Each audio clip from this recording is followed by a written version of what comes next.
বেগম খালেদা জিয়ার মৃত্যুর পরে ভারত যেভাবে প্রতিক্রিয়া দেখাচ্ছে, জানাচ্ছে, সেটা কেমন, সেটা কেন করছে তারা? বা একটা অনিবার্য প্রশ্ন তোলা হবে, আমরা জানি, সেটা হচ্ছে এটাকে বিএনপি ভারতের দালালে পরিণত হচ্ছে, ভারতের নতুন দালালে পরিণত হচ্ছে এবং ভারতের কাছে নাকে খত দিয়ে বিএনপি ক্ষমতায় যেতে চাইছে, এই ন্যারেটিভও দাঁড় করানোর চেষ্টা হতে পারে। খানিকটা শুরু হয়ে গেছে বলা যায়। আসলে আমরা একটু দেখি ঘটনাটাকে আমরা কিভাবে দেখব, কিভাবে দেখা উচিত। দু তিনটা ঘটনা ঘটেছে। বেগম খালেদা জিয়া মারা যাওয়ার সাথে সাথে নরেন্দ্র মোদী তার এক্স অ্যাকাউন্টে স্ট্যাটাস দিয়েছেন। গতকাল বাংলাদেশে এসেছিলেন ভারতের পররাষ্ট্রমন্ত্রী জয়শঙ্কর, অন্যান্য লোকজনও এসছে, পাকিস্তানের লোকজন এসছে, ভুটান, নেপাল থেকে এসছে। ওটা গুরুত্বপূর্ণ না, আমাদের আলোচনার স্বার্থে ভারত গুরুত্বপূর্ণ। পাকিস্তানের সাথে ডক্টর ইউনূস সরকারের বেশ সুসম্পর্ক আছে, তারা আসতেই পারেন, বিএনপির সাথেও তাদের যোগাযোগ আছে, ধারণা করায় যে, এবং এই সুসম্পর্ককে আমি পজিটিভ অর্থে বলছি। ভারতের প্রেসক্রিপশনে পাকিস্তানের সাথে আমরা অহেতুক শত্রুতা করব, এটা হতে পারে না, যেটা শেখ হাসিনা করতেন, বা সম্পর্ক শীতল রাখা, সম্পর্ক কম রাখা, এটা হতে পারে না। বাংলাদেশ তার স্বাধীন ফরেন পলিসি ফলো করবে, যার সাথে যেভাবে যেভাবে সুসম্পর্ক রাখলে ভালো হয়, যতটুকু সম্পর্ক রাখলে ভালো হয় সেটা রাখবে।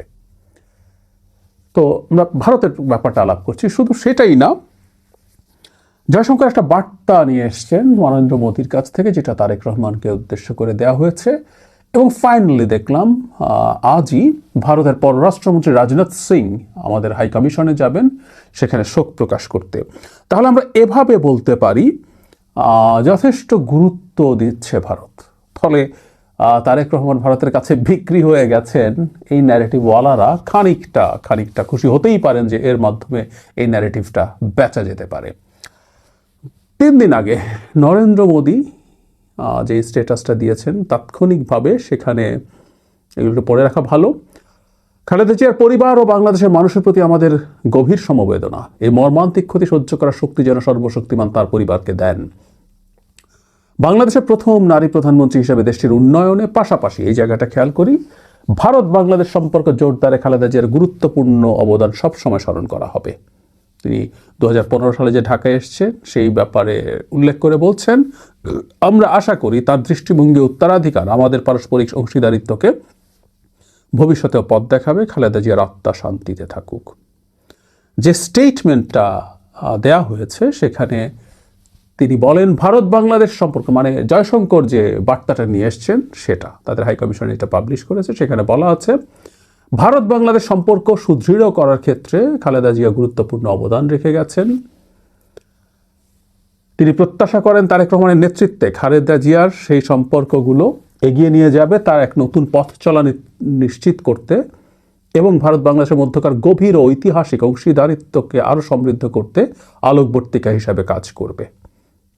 তিনি বলেন, বাংলাদেশের সাবেক প্রধানমন্ত্রী বাংলাদেশ জাতীয়তাবাদী দলের চেয়ারম্যান তিনি গভীরভাবে শোকাহত। 15 সালের কথা যেটা বলা হচ্ছে সেগুলো উল্লেখ করা হচ্ছে, যেটা তিনি দেখা করেছিলেন তখন সেই কথাটা বলছেন। তিনি আরও বলেন, তার প্রয়াণ এক অপূরণীয় শূন্যতা তৈরি করলেও তার আদর্শ উত্তরাধিকার চিরস্থায়ী হয়ে থাকবে। আমি নিশ্চিত যে বাংলাদেশ জাতীয়তাবাদী দল আপনার যোগ্য নেতৃত্বে সেই আদর্শগুলো এগিয়ে নিয়ে যাবে, একই সঙ্গে এক নতুন পথ চলা নিশ্চিত করতে ভারত ও বাংলাদেশের মধ্যকার গভীর ও ঐতিহাসিক অংশীদারিত্বকে আরও সমৃদ্ধ করতে আলোকবর্তিকা হিসাবে কাজ করবে, সহমর্মিতা জানাচ্ছেন, ইত্যাদি ইত্যাদি। মানে জনাব তারেক রহমানের নেতৃত্বে ভারতের সাথে বাংলাদেশের সম্পর্ক আরও ভালোর দিকে যাবে, এই আশা প্রকাশ করছেন এবং তিনি রেফারেন্স দিচ্ছেন এই সম্পর্ক উন্নয়নে তার মা, মানে তারেক রহমানের মা বেগম খালেদা জিয়ার গুরুত্বপূর্ণ ভূমিকা আছে। এখন ভারতের এই বক্তব্যগুলো থেকে কেউ ইন্টারপ্রিট করার চেষ্টা করতে পারে যে ভারত তো আমাদের শত্রু রাষ্ট্র, আমরা ভারতের 7 সিস্টার্স বিচ্ছিন্ন করে দিতে চাই, আমরা ভারতকে ভেঙে দিতে চাই, ভারতের মধ্যে মারাত্মক কেওস লাগিয়ে দিতে চাই, পারলে খানিকটা যুদ্ধও করতে চাই। তাহলে ভারতের প্রধানমন্ত্রী কেন নিজের এক্স অ্যাকাউন্টে এই ধরনের কথা বলছেন আর এই বার্তায় আরও বিস্তারিতভাবে বলছেন? এই প্রশ্ন কেউ না কেউ করতে চাইতে পারেন এবং এটার মাধ্যমে এই ন্যারেটিভটা কিন্তু হবে সামনে, মানে বাংলাদেশের সামনের নির্বাচনে কি ফ্রেম করা হবে সেটা একটু আমরা বলেই ফেলতে পারি। সেটা হচ্ছে বিএনপি ভারতের সাথে সংযুক্ত হয়ে, মানে তারা কতগুলো শক্তি এবং দেশকে, ভারত, আওয়ামী লীগ, বিএনপি, সেনাবাহিনী, এদেরকে একত্র করে বলবে তারা মূলত একই এজেন্ডায় এবার নতুন আওয়ামী লীগ, বিএনপিকে নতুন আওয়ামী লীগ হিসাবে প্রেজেন্ট করার চেষ্টা হবে। এর অপোজিটে অন্যান্য যারা আছে তারা থাকবে, তারা প্রচণ্ড ভারত বিরোধী শক্তি, এভাবেই তারা দেখানোর চেষ্টা করবে। এবং এখন এটাকেও একই রকমভাবে বলতেই পারেন যে আমাদের দেশের একজন গুরুত্বপূর্ণ রাজনৈতিক নেতৃত্ব প্রধান মারা গেছেন, সেখানে কেন মোদী শোক বার্তা দেবে, কেন তাদের পররাষ্ট্রমন্ত্রী বাংলাদেশে আসবে, কেন আবার তিনি আরেকটা বার্তা নিয়ে আসবেন, কেন রাজনাথ সিং বাংলাদেশের হাই কমিশনে যাবে, ইত্যাদি ইত্যাদি। আমি ভারতের এই জেস্চারটাকে পজিটিভলি দেখি। তারপর আমি সবসময় বলি ভারত বাংলাদেশে একটা স্টেবল গণতান্ত্রিক সরকার হওয়ার চাইতে বড় একটা কেওটিক বাংলাদেশ পছন্দ করবে। ভারতের বিশেষজ্ঞরা, সোকল বিশেষজ্ঞরা এটা বলেন না, কিন্তু আমি মনে করি। যাই হোক, সে অন্য আলোচনা। কিন্তু একটা স্টেবল বাংলাদেশ হওয়ার যেহেতু সমূহ সম্ভাবনা আছে, তারা তাদের ভবিষ্যৎ দেখে চেষ্টা করছেন বিএনপির সাথে একটা র্যাপো তৈরি করার জন্য। বিএনপি ক্ষমতায় আসবে মোটামুটি সুষ্ঠু নির্বাচন হলেই।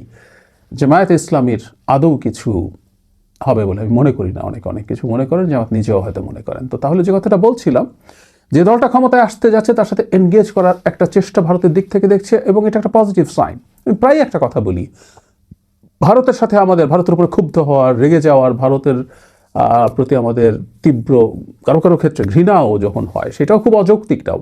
তারা যা করেছে বাংলাদেশকে যেভাবে দেখতে চায়। কিন্তু যে পুরনো কথা, আপনি বন্ধু পাল্টাতে পারেন কিন্তু প্রতিবেশী পাল্টাতে পারেন না। ভারত এখানে থেকে যাবে। সুতরাং ভারতের সাথে এই যুদ্ধংদেহী অবস্থা থাকা দুই দেশের কারো জন্যই ভালো না। দুই দেশ ধীরে ধীরে, ওই যে আমরা একটা টার্ম ইন্টারন্যাশনাল পলিটিক্সে বা জিও পলিটিক্সে ব্যবহার করা হয়, ডিএসকালেট করা, টেনশন এসকালেট করা, মানে বাড়াতে থাকার চাইতে একটু কমিয়ে আনার চেষ্টা করতে হবে। করতে করতে দুই দেশের মধ্যে ওয়ার্কিং রিলেশনশিপ আসতে হবে, এবং অবশ্যই সেটা বাংলাদেশকে ভারত একটা স্বাধীন সার্বভৌম রাষ্ট্র হিসেবে স্বীকৃতি দেওয়ার মাধ্যমে। এটা সবচেয়ে জরুরি কথা। সো ভারতের দিক থেকে এই ধরনের চেষ্টা, এই ধরনের চর্চাকে আমি খুব পজিটিভলি দেখতে চাই। তারা এটা করার চেষ্টা করছেন, একটা অপশন রাখছেন। তাদের ফার্স্ট অপশন এটা না হলেও বিএনপি যদি জিতে যায়, তারা ভাববেন নির্বাচন যদি হয়ে যায় বিএনপি জিতে যাবে, এটা তারাও বোঝে। তাদের কাছেও যথেষ্ট ডেটা আছে, তাদের অ্যানালিসিস আছে, তাদের ইন্টেলিজেন্স আছে, সব কিছু যোগ করে সেই কাজটাই তারা করছেন। এবং বিএনপির দিক থেকে এখন এটার প্রতি খুব নেগেটিভ অ্যাটিটিউড দেখানো, মেজাজ খারাপ করা, এগুলো হাস্যকর, এগুলো খুবই হাস্যকর। যে দলটা ক্ষমতায় যেতে পারে, যে দল ক্ষমতায় যাওয়ার জন্য ফাইট করবে এবার বা পরের বার, জামায়াতে ইসলামীর কথা বলছি, তারাও কি কোনো কিছু লুকিয়ে টুকিয়ে করছেন না। ভারতের কূটনীতিক জামায়াতে আমিরের সাথে অসুস্থ হওয়ার পর দেখা করেছেন। রয়টার্স নামে একটা নিউজ দিয়েছে, যেখানে তিনি এই সাক্ষাতের খবর প্রচার করতে নিষেধ করেছেন। সেটা নিয়ে অনেকে নানান আলোচনা সমালোচনা করছেন। এটা ভারতীয় পক্ষই বলেছে। অবশ্য ভারতীয় পক্ষ বললে এটা গোপন কেন রাখবেন? জিএম কাদেরের সমালোচনা আমরা অনেকেই করেছি, যে ভারত চাইছে না বলে। তিনি সম্ভবত অসুস্থতার সময়, সেটা সম্ভবত গত অগাস্ট মাসের কথা। তো তখন যদি অসুস্থ সময় দেখা করেন, উনি এতদিন পরে বললেন, হোয়াটএভার, যে কথাটা বলছিলাম, ভারতের সাথে, কূটনীতিকের সাথে জামায়াতের আমি দেখা করছেন, ইটস ফাইন, এটা দেখা করবেন। আমরা জামায়াতের সর্বোচ্চ পর্যায় থেকে ভারতের ব্যাপারে কি এমন কোনো মারাত্মক রেটরিক দেখছি যেটা ভারতের স্বাধীনতা, সার্বভৌমত্ববাদ, তার টেরিটরিয়াল ইন্টিগ্রিটি, তার ভূমির যে অখণ্ডতা, সেটার প্রতি হুমকি হয়? না, মোটেও না। এটা করতে পারে না, করা উচিতও না। এটা জামায়াত করবে না, বিএনপি করবে না, এনসিপিও করবে না। এটা কেউ যদি করে থাকে সেটাও অনুচিত। হাসনাত আবদুল্লাহ গুরুত্বপূর্ণ নেতা, তার করাটা অনুচিত হয়েছে। এর বাইরে কেউ করছেন, কেউ বলেন যে এই ধরনের একটা শোরগোল থাকা ভারতকে চাপে রাখার জন্য খারাপ না। আমি ব্যক্তিগতভাবে মনে করি না এটা সঠিক আছে। তারপরে কেউ যদি সঠিক মনে করেন করবেন, কিন্তু যে দলটা ক্ষমতায় যাবে, যে দলটা ক্ষমতায় যেতে চায় আজ হোক বা কাল, সেটা করতে পারে না, সেটা তার পক্ষে সম্ভব না। সুতরাং বিএনপির সাথে ভারতের এই যে যোগাযোগ হচ্ছে, এই যোগাযোগটাকে আমি পজিটিভলি দেখি। এই সরকারের সাথে ভারতের সম্পর্ক খুব খারাপ হলেও এই সরকারের সময় এই বিষয়টা ঘটেছে, সেটা আগামী সরকারের প্রতি তার অ্যাটিটিউড যেরকম হয় সেটা ভালোই। আমরা আশা করি আমরা এই গূঢ় ব্যাপার না, এটা খুবই হালকা ব্যাপার, খুবই সহজ ব্যাপার, হালকা না সহজ ব্যাপার, এটা আমরা বুঝবো। এবং সেই চেষ্টা, সেই প্রবণতা যেটার মাধ্যমে বিএনপিকে ভারতের কবজায় চলে গেছে, ভারতের সাথে ডিল করে বিএনপি ক্ষমতায় আসছে, ভারতের সাথে ডিল করে তারেক জিয়া বাংলাদেশে আসতে পেরেছেন, এই আলাপগুলো ছড়িয়ে দিতে চাই। তাদের এই ন্যারেটিভকে আমরা শিওরলি যৌক্তিকভাবেই প্রত্যাখ্যান করতে পারবো।